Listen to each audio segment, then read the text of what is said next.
Faut-il être le plus fort quand on veut réussir? Faut-il être fort comme un roc quand on veut briller? Certains écrasent les autres pour pouvoir y arriver. Faut-il gagner beaucoup d'argent pour gagner le pouvoir, au détriment des autres, créant le désespoir? Peut-on rester intègre quand on veut gravir les échelons, sans prendre le risque de se faire corrompre avec de mauvaises intentions? La raison du plus fort n'est pas toujours la meilleure.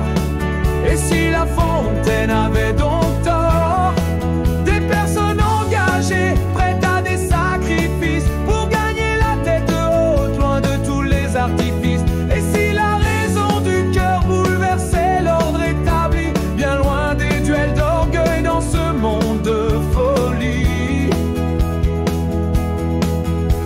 Peut-on prendre le risque de se mettre des gens importants à dos quand on veut un coup de main, mais garder ses convictions? Doit-on dans un mouchoir de poche balayer d'un revers de main tout ce pourquoi nous nous battons?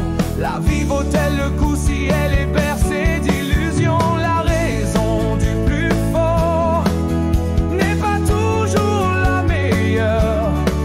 Et si La Fontaine avait donc tort, des personnes engagées, prêtes à des sacrifices pour gagner la tête haute, loin de tous les artifices. Et si la raison du cœur bouleversait l'ordre établi, bien loin des duels d'orgueil dans ce monde de folie.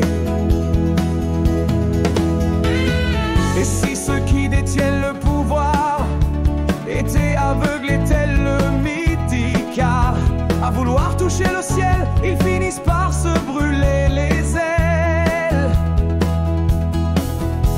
Combien n'ont tout sacrifié, y compris leurs idéaux, pour monter dans la société et atteindre les fonctions au plus haut?